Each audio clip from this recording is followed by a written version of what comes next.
കൊയിലാണ്ടി നടുവത്തൂരിലെ ഓറോക്കുന്ന് മലയിൽ പൂക്കാലം തീർക്കുകയാണ് സുരേഷിന്റെ കൃഷിയിടം.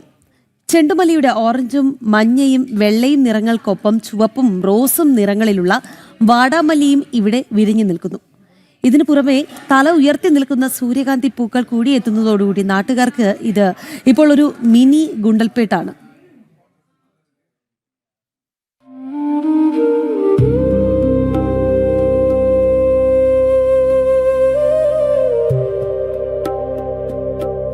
സീനിയർ സിവിൽ പോലീസ് ഓഫീസറായ സുരേഷിന്റെ കൃഷിയിടത്തിൽ ഇത്തവണ പരീക്ഷണാടിസ്ഥാനത്തിൽ നട്ടത് 400ഓളം സൂര്യകാന്തി ചെടികളാണ്. ഔദ്യോഗിക തിരക്കുകൾക്കിടയിലെ ഒഴിവു സമയങ്ങളിലാണ് കുടുംബത്തോടൊപ്പം സുരേഷ് കൃഷിയിടത്തിലെത്തുന്നത്. വർഷങ്ങളായി കാർഷിക മേഖലയിൽ സജീവമായ സുരേഷിന് കഴിഞ്ഞ വർഷത്തെ മികച്ച ചെണ്ടുമല്ലി വിളവാണ് ഇത്തവണ കൂടുതൽ സ്ഥലത്ത് കൃഷിയിറക്കാനുള്ള പ്രചോദനമായത്.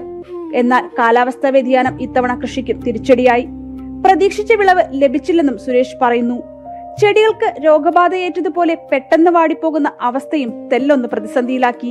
എങ്കിലും സൂര്യകാന്തി കൃഷിയുടെ വിജയം സുരേഷിന് വലിയ സന്തോഷമാണ് നൽകുന്നത്.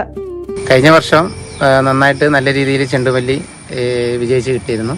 അപ്പോൾ ആ ഒരു പ്രതീക്ഷയിലാണ് ഇപ്രാവശ്യവും ചെണ്ടുമല്ലി വെച്ചത്. ഇപ്രാവശ്യം വെറൈറ്റി ആയിട്ട് മഞ്ഞ ഓറഞ്ച് കൂടാണ്ട് വെള്ള ചെണ്ടുമല്ലിയും കൂടി വെച്ചു. പക്ഷേ കാലാവസ്ഥേൻ്റെ പ്രശ്നമാണോ എന്താണെന്നുള്ള അറിയില്ല, മഴ കുറഞ്ഞു. അപ്പം വെള്ള ഒരു കൂടുതലും നഷ്ടപ്പെട്ടു പോയി.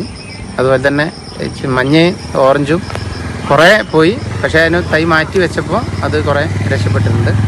ഓണക്കാല സീസൺ കഴിഞ്ഞാൽ ഡിസംബറോടെ 75 സെന്റ് സ്ഥലത്തും സൂര്യകാന്തി കൃഷി വ്യാപിപ്പിക്കാനാണ് ലക്ഷ്യം. പോലീസ് യൂണിഫോമിലെ കർഷക മനസ്സിന് നാട്ടുകാരുടെയും സഹപ്രവർത്തകരുടെയും പിന്തുണയുമാണ് കരുത്ത്. കൃഷിയോടുള്ള ഇഷ്ടവും പരീക്ഷണങ്ങളോടുള്ള ആവേശവും ചേർന്നപ്പോൾ കൊയിലാണ്ടിയിലും വസന്തത്തിന്റെ പൂക്കാലം തീർക്കാനായതിന്റെ സന്തോഷത്തിലാണ് സുരേഷ്. ജനം, കോഴിക്കോട്.